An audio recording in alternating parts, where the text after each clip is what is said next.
কোরআনের সেই পরিচয়টুকু আপনাদেরকে দিচ্ছি। কোরআন, আপনি রমজান মাসে এসেছেন? জি।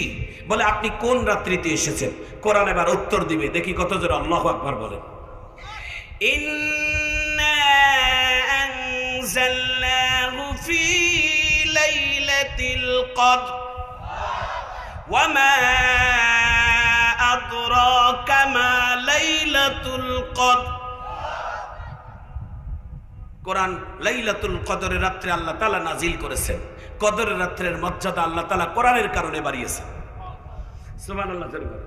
এবার কোরআনকে প্রশ্ন করেন, কোরআন, আপনি আপনার কাছে পরিচয় জানলাম আপনি আল্লাহর পাক কালাম, আপনি রমজান মাসে এসেছেন, আপনি কদরের রাত্রিতে এসেছেন, তবে আপনার আসার কারণটা কি একটু বলবেন? আপনি কেন এসেছেন? আমাদের এই জায়গার মধ্যে আসার উদ্দেশ্যটা হলো আমরা আল্লাহর জান্নাত চাই, জীবনের গুনাহ মাপ চাই, এই জন্যই তো এসেছি। তো কোরআনকে প্রশ্ন করেন, কোরআন, আপনি এই পৃথিবীতে আসার কারণটা কি বলবেন? কোরআন তার ভাষা দিয়ে বলছে যে কি, কত জোরে আল্লাহু আকবার বলেন। হুদাল লিন্নাস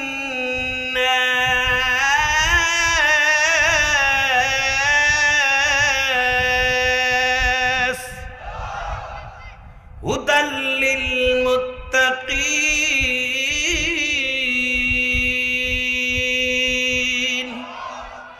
এ বাণী সকলের নয়, শুধু মুমিনের, যারাই চলবে মেনে ফল পাবে কোরআনের। ঘরেই বলো কিবা রাষ্ট্রে বলো, অশান্তি দূর করে শান্তি আনে। সমাধান চাও যদি জীবনে মরণে, ফিরে যাও খুঁজে নাও চোখ রাখো কোরআনে। আচ্ছা বলেন তো ভাই, বুঝে থাকলে পৃথিবীর জমিনে একটা বই, একটা কিতাব, একটা গল্পের সাহিত্যিক, একটা গল্পের রচনা একবার, দুইবার, 10 বার, 15 বার, 20 বার, একটা সিনেমা, একটা অভিনয় যদি বারবার দেখি, দ্বিতীয়বার, চতুর্থবার, 5 বার, 10 বার পরে এমন রুচিতে আঘাত লাগে যে এটা আর দেখতেই মন চায় না। কথা বলেন না কেন? কিন্তু এই কোরআন কি সেই কোরআন? এই কোরআন তো 1500 বৎসর আগের কোরআন। এই কোরআন তো এই 1500 বৎসর আগে যেই সূরা ফাতিহা ছিল, সূরা বাকারা ছিল, সূরা আলে ইমরান ছিল, সেইভাবেই আছে নাকি পরিবর্তন হয়েছে বলেন তো? একটু আল্লাহু আকবার বলবেন। আমি একটা আশ্চর্য ঘটনা বলবো আপনাদের সামনে, আপনারা অনেক খুশি হয়ে যাবেন এই ঘটনাটা শোনার পর। শোনার আগে একটু সবাই একটু হাত তুলে আল্লাহু আকবার বলেন। আগে এমনি বলবো না, জোরে হাত তুলে আল্লাহু আকবার বলেন, আরো জোরে বলেন আল্লাহু আকবার। ভাইয়ারা আমার, বন্ধুরা আমার, আমরা তো আমাদের ছেলে মেয়েদেরকে আপডেট বানাইতে চাই, 1000 বছরের আগের আপডেট কিছু শিক্ষা দিতে চাই, দুনিয়ার অনেক কিছু আপডেট জানাইতে চাই। কিন্তু 1400 বৎসরের পিছনের এই কোরআন আপডেট নাকি পুরান হয়ে গেছে? কথা বলেন, এটা কি পুরান না আপডেট আছে? সুবহানাল্লাহ, একটু জোরে বলবেন, একটু জোরে বলবেন সুবহানাল্লাহ। ভাইজান আমার, বন্ধুগণ আমার, বাংলাদেশের টেকনাফ থেকে তেতুলিয়া, বাংলাদেশের সকল এলাকার মধ্যে কোনো জায়গায় লিখছেন যে বাংলা মিডিয়াম স্কুল? কারণ এটা তো বাংলায় ভাষা, বাংলা ভাষায় স্কুল কোনোদিন এটা লেখে না। ইংলিশ মিডিয়াম লেখে, আরবি মিডিয়াম লেখে, বিভিন্ন মিডিয়াম লেখে, তবে বাংলা ভাষায় লেখে না, বাংলা মিডিয়াম বলে না। লন্ডনের ভিতরে একটা স্কুল ছিল, সেই স্কুলটি পৃথিবীর সমস্ত দেশের বড় বড় বিজনেসম্যান, ম্যাগনেট, টাকাওয়ালা, শিল্পপতির ছেলেমেয়েরা ওই স্কুলে লেখাপড়া করে। তো ওই স্কুলের যারা শিক্ষক তারা অনেক বড় হার্ট, দামি দামি শিক্ষক, বাচ্চারাও বড় বড় দামি দামি পরিবারের সন্তান। ভালো করে শোনেন, ওই স্কুলের মধ্যে একবার ক্লাসের ফাঁকে এক শিক্ষক ডাক দিয়ে বলে, সকল ছাত্রদেরকে ডাক দিয়ে বলে, আমি তোমাদের কাছে তোমাদের অন্তরের রুচি একটু জানতে চাই। তোমাদের ভবিষ্যৎ পরিকল্পনা কি? তোমরা লেখাপড়া করে কি হবা? তোমাদের ভবিষ্যৎ পরিকল্পনা কি? একজন একজন করে জিজ্ঞাসা করতেছেন ছাত্রকে। বলছে, তুমি কি হবা বাবা? দাঁড়াও। বলছে, আমি বড় হয়ে ব্যারিস্টার হব। মাশাআল্লাহ।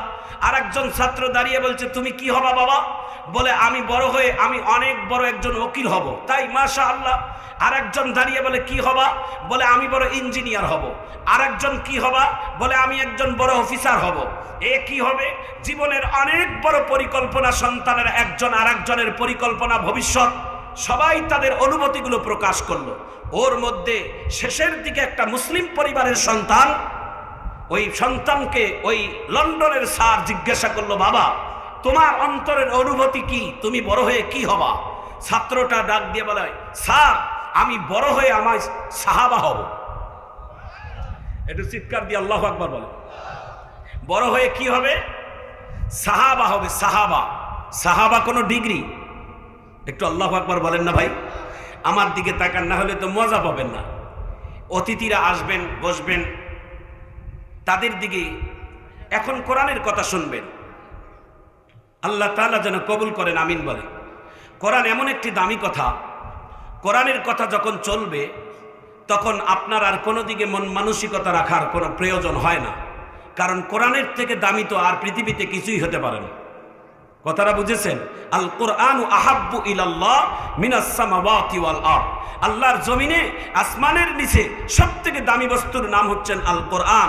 একটু চিৎকার দিয়ে ধরে কান আল্লাহু আকবার। আমার দিকে তাকান।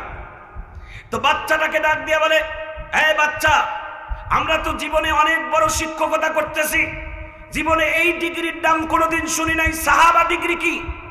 তুমি কি জানো সাহাবা ডিগ্রি কি? বাচ্চাটা বলে, স্যার আমি জানি না সাহাবা ডিগ্রি কি। মারহাবা কর।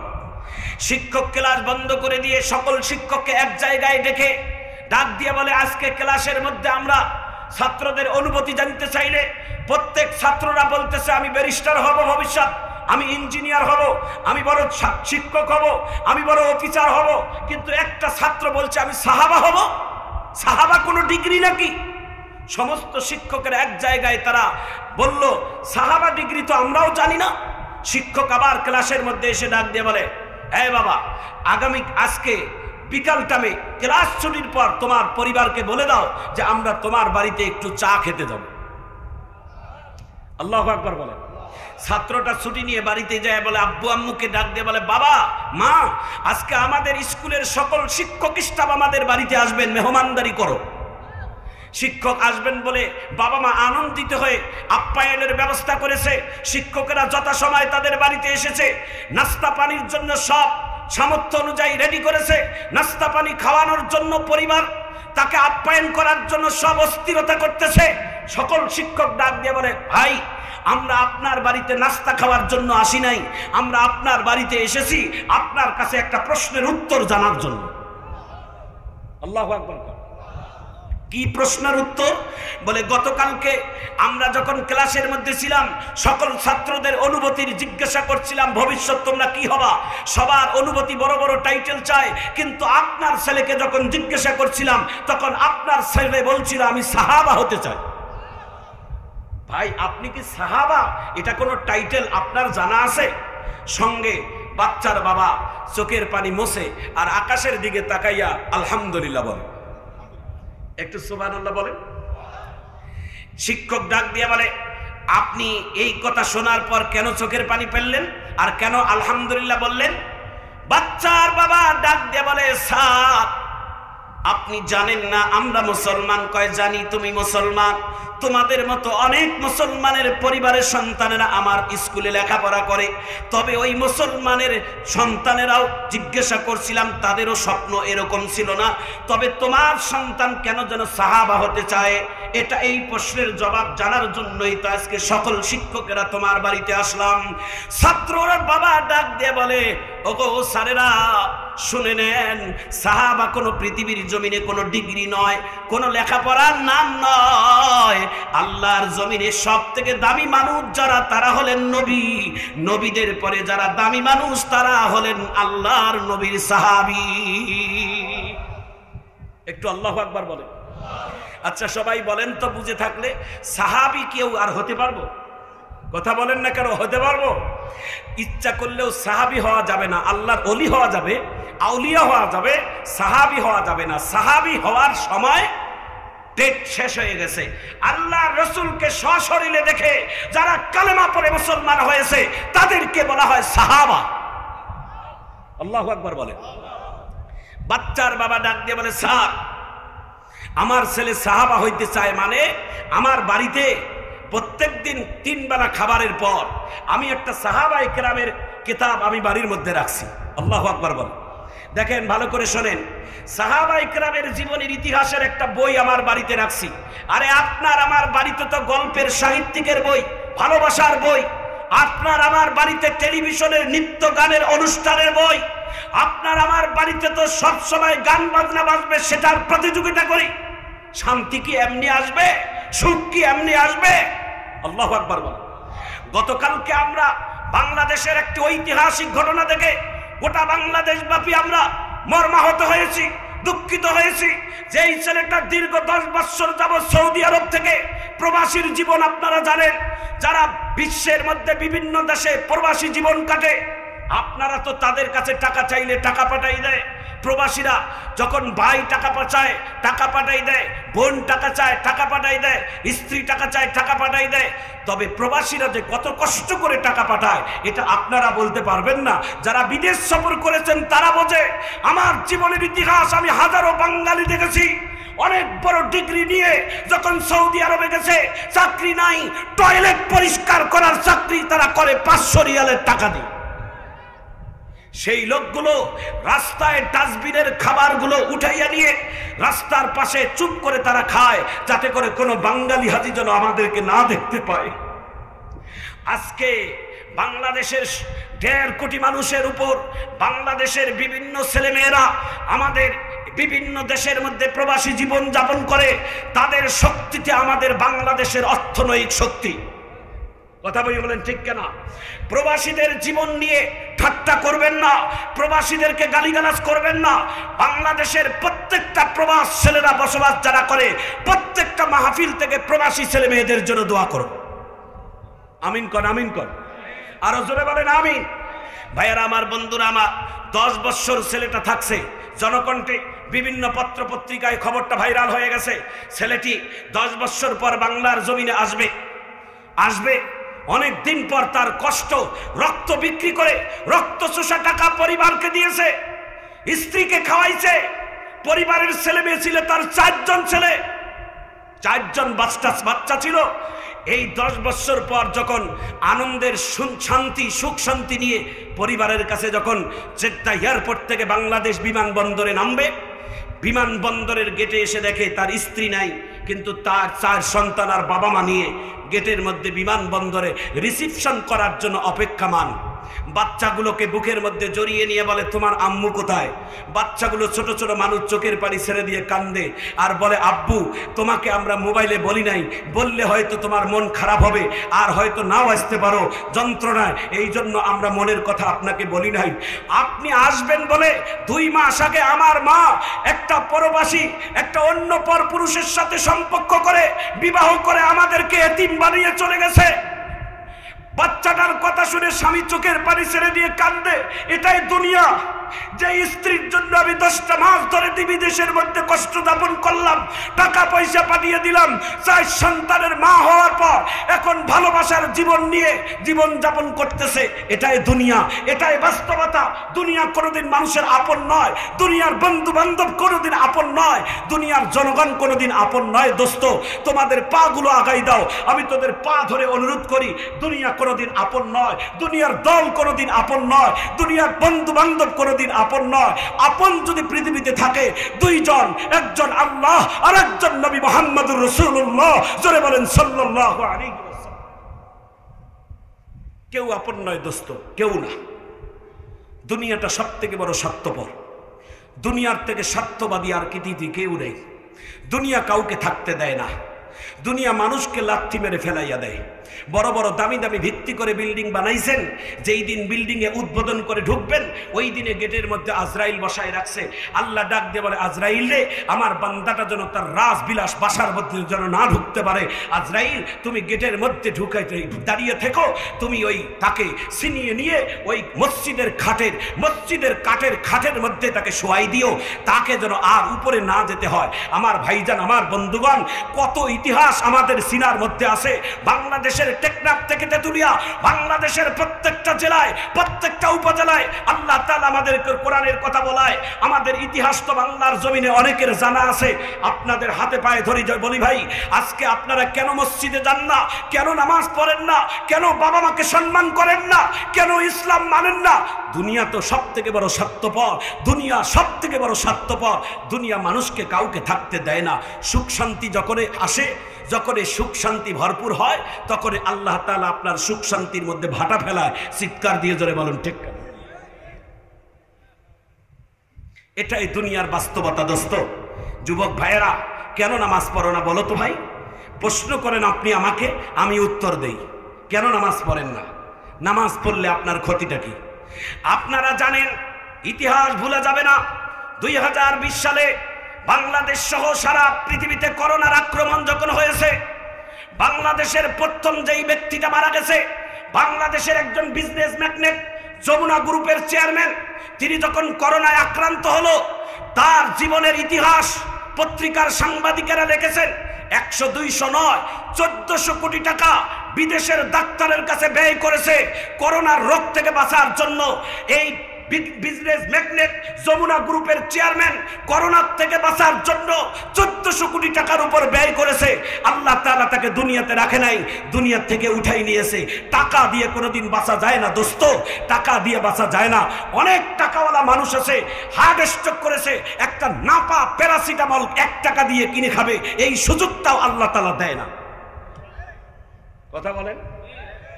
টাকা তোমার, টাকার জন্য পাগল হয়েছো, টাকার জন্য অন্ধ হয়েছো, টাকার জন্য তুমি মানুষকে চেনো না, টাকার জন্য তুমি আলেম ওলামাকে চেনো না, ক্ষমতার জন্য তুমি অন্ধ হয়ে গেছো। দোস্ত মনে রাখি দোস্ত, আজকে তোমার ক্ষমতা চোখ দুটো বন্ধ হয়ে যাক, আসল ক্ষমতার খেলা তো শুরু হবে অন্ধকার কবরে। কথা বলেন ঠিক কেনা? আরো জোরে জোরে বলেন ঠিক কেনা? ভাইজান আমার, বন্ধুগণ আমার, কোন ভাষা দিয়ে বুঝাইলে আপনাদের দিলটা নরম হবে আমার সেই ভাষাগুলো জানা নেই, তবে চেষ্টা করতেছি। আল্লাহ তাআলার কাছে দোয়া করেন আমাকে আল্লাহ যেন তৌফিক দান করে, আপনাদের পাথরের মতো দিলগুলো আমার কথার দ্বারাই যেন আল্লাহ নরম বানাই। আমিন। আপনাদের কাছে স্মৃতিতে জাগিয়ে দেওয়ার জন্য কথাটা বলছি। 2020 সালে বাংলাদেশের ঢাকার রাজধানীতে একটা প্রাইভেট হসপিটালে একটা করোনার রোগীর আক্রান্তের শ্বাস প্রশ্বাস খাটো হয়েছে বলে তাকে অক্সিজেন দিয়েছে। 30 মিনিট অক্সিজেন দেওয়ার পর ওই ঢাকার প্রাইভেট হসপিটাল কর্তৃপক্ষ বিল লিখেছে প্রায় 79,000 টাকা। 30 মিনিটের অক্সিজেনের বিল নিয়েছেন ডাক্তার। তাহলে সবাই বুকে হাত দিয়ে বলেন দোস্ত, 30 মিনিটের বাংলার জমিনের একটা হসপিটাল কর্তৃপক্ষ যদি 30 মিনিটের অক্সিজেনের বিল যদি 79,000 টাকা যদি নেয়, আপনি আমি গোটা দিনে রাত্রে কত বহুলো আমরা অক্সিজেন নেই আপনি জানেন? আপনার বিজ্ঞানকে জিজ্ঞাসা করেন, আপনার স্বাস্থ্য জিজ্ঞাসা করেন, আপনার যারা বিজ্ঞান নিয়ে গবেষণা করে তাদেরকে করেন, ইসলামকে প্রশ্ন করেন। একজন মানুষ কমপক্ষে সকাল থেকে সন্ধ্যা অর্থাৎ 24 ঘন্টার ভিতরে 550 লিটারের উপর অক্সিজেন নেয়। আল্লাহু আকবার বলেন। 550 লিটার অক্সিজেন মানুষ নেয়। আল্লাহ তাআলা কোনোদিন বলছে বান্দা আমার 550 লিটারের অক্সিজেনের বিল দাও? কথা বলেন না কেন ভাই? ভাইয়েরা জোরে বলেন, কেউ বলছে আল্লাহ কোনোদিন বলছে? আপনি যে এসির বাতাস খান, গরমের মধ্যে এসি চলে, তখন আপনার বিল বাড়ে না কমে? কথা বলেন, বাড়ে না কমে? আপনি যে ফ্যানের হাওয়া খান, আপনার ফ্যান কি এমনি ঘুরবে না টাকা লাগবে? আল্লাহর বাতাস যে আপনি পাচ্ছেন, কোনোদিন আল্লাহ বলছে যে বান্দা আমাকে বিল দাও? আল্লাহ কোনোদিন বলছে যে আমাকে এসির বিল দাও, আমার অক্সিজেনের বিল দাও, আমার পানির বিল দাও, আমার সূর্যের আলো যে দিনের বেলায় ব্যবহার করো আমাকে বিল দাও? সবাই বুকে হাত দিয়ে বলেন তো ভাই, আল্লাহ কোনোদিন চাইছে যে আমাকে বিল দাও? আল্লাহ বলছেন বান্দা তোমার বিল দেওয়া লাগবে না, তুমি শুধু ব্যবহার করার পর আকাশের দিকে তাকাইয়া একটা কথা বলবো, তুমি একটা কথা বলবা, আমি মালিক তোমার বিল পরিশোধ করব, উল্টা তোমাকে প্রতিদান হিসেবে সওয়াব দেব। জোরে আল্লাহু আকবার বলেন ভাই, একটু জোরে আল্লাহু আকবার বলেন। জোরে হাত তুলে এবার আল্লাহু আকবার বলেন তো ভাই, দেখি হাত তুলে রাখেন, এইভাবে রাখেন, আল্লাহ দেখুক। আপনারা অন্তর থেকে শুকরিয়া আদায় করে আল্লাহু আকবার বলেন তো সবাই, এইভাবে হাতটা নাড়া দিয়ে জোরে আল্লাহু আকবার বলেন। আমার দিকে তাকান, আমার দিকে তাকান। আমি যে কথাগুলো বলতেছি এটা আমার কথা নয়, আমার রবের কথা, আমার রাসূলের কথা। আমার কথা আমি বলতেছি না ভাই, আমার আল্লাহ আমাকে বলাচ্ছে। আল্লাহ আমাকে বলাচ্ছে। আল্লাহ, কোন মানুষ নিজের থেকে কথা বলতে পারে না। আল্লাহ বলায়, আল্লাহ বলায়। মনে করবেন এই চেয়ারের মধ্যে যখন বসেছি, এই চেয়ারটা কিন্তু যেমন তেমন চেয়ার নয়। এই চেয়ারের মধ্যে আজ থেকে 1450 বছর আগে আপনার আমার প্রিয় নবী বসে সাহাবায়ে কেরামদের মাঝে কথা বলছেন। আল্লাহু আকবার বলেন। এই চেয়ার সেই চেয়ার যে চেয়ারে আল্লাহ আমাকে বসাইছেন কিছুক্ষণের জন্য। এই চেয়ার থেকে তো আপনার আমার প্রিয় নবী কথা বলছেন, আর সাহাবায়ে কেরামেরা কথা শুনছেন। সেই মজলিস তো এটাও সেই মজলিস। একটু আল্লাহু আকবার কর। দিলটা নরম করে দেন যুবক, চোখের পানি ফেলবে যুবক। এই যুবক, আমি তোমাদেরকে আর কত বুঝাবো? কোন ভাষা দিয়ে বললে তোমরা খুশি হবে? তোমরা মা বাবাকে সম্মান করবে, তোমরা 5 ওয়াক্ত নামাজে যাবে, তোমরা সেজদায় পড়ে থাকবে। সেজদায় কেন তোমরা সেজদা করো না বলো তো? ফজরের আযান যখন হয় তখন তোমরা নামাজ পড়ো না কেন বলো তো? আমার দিকে তাকিয়ে একটা প্রশ্নের জবাব দেন। আপনারা যে গরমের সিজনে মশার ভয়ে, মশার যন্ত্রণা আত্মরক্ষার জন্য আপনারা মশারি টাঙ্গেন, মশারির ছিদ্রগুলো কি অনেক বড় না ছোট ছোট? কথা বলেন। মশারির ছিদ্র এত ছোট ছোট ছিদ্র দিয়েও তারপরও মশা ঠেলে ঠেলে সেই জায়গার মধ্যে প্রবেশ করে আপনার কানের মধ্যে যখন ভোঁ করে তখন আপনার আরামের ঘুম হারাম হয়ে যায়। দোস্ত, আমার দিকে তাকিয়া বলেন, মশারির ছিদ্র বড় নাকি আপনার নাকের ছিদ্র বড়? কথা বলেন না কেন? মশারির ছিদ্র বড় না আপনার নাকের ছিদ্র বড়? নাকের ছিদ্র বড়। মশারির ছিদ্র বড় না আপনার কানের ছিদ্র বড়? কানের ছিদ্র বড়। যে ছোট্ট মশারির ছিদ্র দিয়ে যদি মশা ঠেলে ঢুকে আপনার কানের কাছে যাইতে পারে, ওই মশাটা আপনার কান বড় ছিদ্র দিয়ে মস্তিষ্কের মধ্যে ঢুকতে পারে না? কথা বলেন, পারে না? যেই মশার ছিদ্র দিয়ে মশাটা ঠেলে আপনার কানে যে আক্রমণ করতে পারে, ওই মশাটা এত বড় নাকের ঢোকা দিয়ে ঢুকে আপনার মস্তিষ্কের মধ্যে যা কামড় দিতে পারে না। কিন্তু কেন করে না জানেন? শোনার পর হাত তুলে আল্লাহু আকবার বলবেন। দোস্ত, আমার দিকে তাকান। কেন করে না জানেন? আমার আল্লাহ বলেন, বান্দারে, বান্দিরে, সারাদিন তুই কাজ করেছিস, তুই সারাদিন ক্লান্ত হয়েছিস, শরীর ক্লান্ত নিয়ে রাত্রের অন্ধকারে যখন বিছনায় যায় তখন ঘুমাইছো। বান্দা, তুমি নামাজ না পড়লেও আমার বান্দা, নামাজ পড়লেও আমার বান্দা। নামাজ যারা পড়ে তারাও আমার বান্দা, নামাজ যারা পড়ে না তারাও আমার বান্দা। যারা নামাজ পড়ে না আমি তাদেরকেও ভালোবাসি, যারা নামাজ পড়ে তাদেরকে আমি আরো একটু বেশি ভালোবাসি। আমি কাকে ফেলাই দেব রে বান্দা? আমি কাকে ফেলাই দেব? আবার গুনাহগার বান্দাগুলোও যখন আমাকে আল্লাহ বলে ডাকে, আমি আল্লাহ তাদেরও ডাক সাড়া দেই। আচ্ছা সবাই বলেন তো, আল্লাহ কোনোদিন স্বার্থ দেখে না ভাই। আল্লাহর জমিনে যখন বৃষ্টি হয় তখন নামাজিদের জমিনের মধ্যেও বৃষ্টি হয়, বেনামাজিদের জমিনের মধ্যেও আল্লাহ বৃষ্টি দেয়। প্রবল বাতাস যখন শুরু হয়, বাতাসের ঠান্ডা নামাজিদের শরীরেও লাগে, বেনামাজিদের শরীরেও লাগে। আল্লাহ কি কোনোদিন বেনামাজিকে আলাদা করে দেখছে? একটু হাত তুলে আল্লাহু আকবার। দোস্ত, শেষবারের মতো কথা বলবো দোস্ত, যুবক ভাইয়েরা, আমি তোমাদের উদ্দেশ্যে বলি ভাই, আজকের এক ঝাঁক তরুণ যুবক ভাইয়েরা আজকের এই যে কোরআনের মাহফিল সাজিয়েছেন, মাহফিলের পক্ষ থেকে, হাবিব ভাইয়ের পক্ষ থেকে, আমাদের আবু বকর ভাইয়ের পক্ষ থেকে, এই মাহফিল ইন্তেজামিয়া কমিটির পক্ষ থেকে আমরা সবাইকে এই ছেলেগুলোর জন্য অভিনন্দন জানাই। একটু মারহাবা কর, জোরে বলেন মারহাবা। গতকালকে আমি দুটি মাহফিলে কথা বলছিলাম, একটা হলো চিরিবন্দর উপজেলা আর একটা হলো দিনাজপুর সদর উপজেলা। আমি দিনাজপুর সদর উপজেলায় যে মাহফিলটা করলাম, এবছরের আমি মনে করি সব থেকে সেরা মাহফিল। প্রায় 150 ছেলে এক রঙের কাপড় পরে, সবার কণ্ঠের মধ্যে কোরআনের আওয়াজ। তারা কোরআনের মাহফিলের আয়োজন করে প্রতিজ্ঞা করেছে, হযরত আমরা যতদিন বেঁচে থাকবো ততদিন কোরআনের পক্ষেই কাজ করব এবং 5 ওয়াক্ত নামাজ পড়ব। সবথেকে বড় ওয়াদা, আমাদের সমাজের মধ্যে কোনো অন্যায়ের কাজ হতে দেব না। আল্লাহু আকবার। এই এলাকার যুব সমাজ, আপনারা এই কাজগুলো করবেন, আল্লাহ যেন কবুল করেন, আমিন বলেন। এই দক্ষিণ কোতোয়ালি নিয়ে আমরা দিনাজপুর শহরের লোকেরা বড় চিন্তায় মাঝে মাঝে থাকি। দক্ষিণ কোতোয়ালিতে ভদ্র মানুষেরা যখন গাড়ি নিয়ে আসে তখন তাদেরকে অন্য চোখে দেখে। কেন দেখে আমি জানি না, কেন দেখে আমি জানি না, এ ভাষা আমি বুঝাইতে পারবো না। দক্ষিণ কোতোয়ালির দিকে যখন আমাদের দিনাজপুর শহরের লোকেরা আসে, তখন তারা কেন যেন আমাদের উল্টা চোখে দেখে। কেন? আপনারা কি অন্যায় করেছেন? এই দিকে আসলে কেন মানুষ অন্য চোখে দেখে? এই যুবক ভাইয়েরা, তোমাদেরকে বলছি, কেন অন্য চোখে দেখে?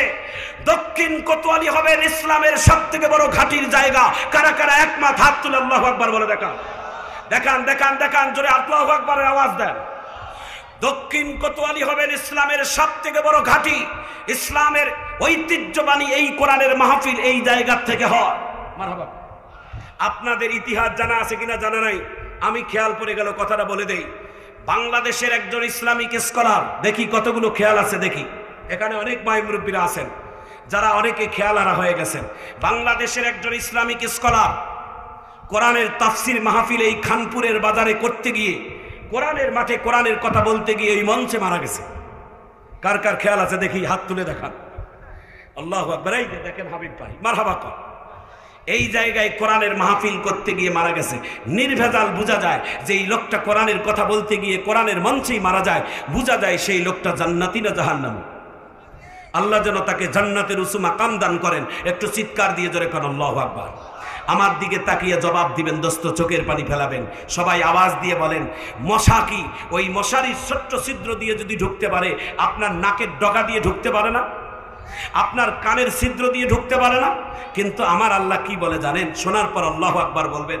আমার আল্লাহ ডাক দিয়ে বলে, বান্দা, ও বান্দি, যখন তুমি সারাদিন ক্লান্ত হয়ে রাত্রে বেলা ঘুমাইতে যাও, তখন তুমি মশারির যন্ত্রণায়, মশার যন্ত্রণায় ছোট্ট ছোট্ট ছিদ্রওয়ালা মশারি টেঙ্গে যখন তুমি ঘুমাও, ওই মশা যখন ওই ছিদ্র দিয়ে ঢুকে তোমার কানের কাছে যায়, তোমার নাকের কাছে যায়, শরীরের সব জায়গায় কামড় দেয়, তবে নাক দিয়ে ঢুকতে পারে না, কান দিয়ে ঢুকতে পারে না। কেন জানো বান্দা? কেন জানো বান্দা? কেন জানো বান্দা? আমার আল্লাহ বলে, আমি নাকের ডোকার কাছে আমার দুইজন ফেরেশতা পাহারাদার রাখি।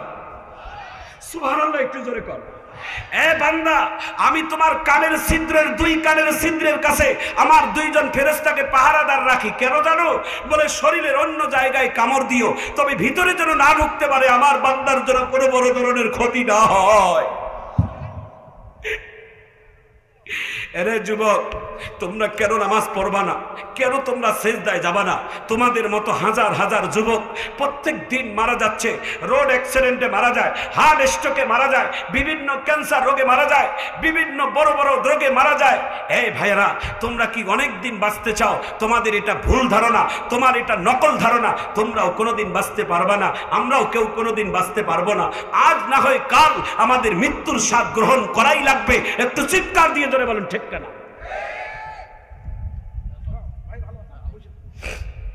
প্রিয় ভাইয়েরা, প্রিয় বোনেরা, আমার পদ্মার আড়ালের মা ও বোনেরা, আপনাদেরকে অভিনন্দন জানাই। আমি শুনেছি আজকের মাহফিলে আমাদের থেকে কয়েক গুণ মা বোনেরা আজকের মাহফিলে এসেছেন। মারহাবা কর। আম্মা, আম্মা, তোমার উদ্দেশ্যে আমি শেষবারের মতো কথাটা বলি।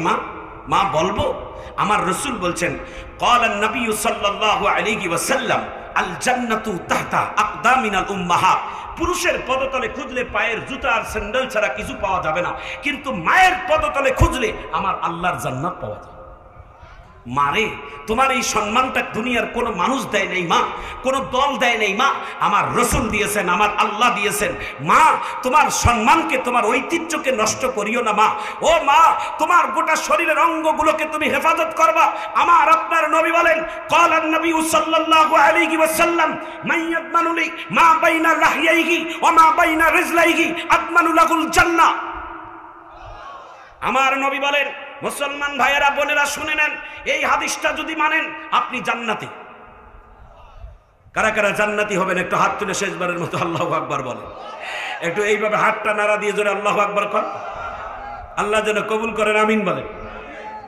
একটা ছোট্ট সঙ্গীত বলবো, আপনারা মারহাবা দিবেন তো?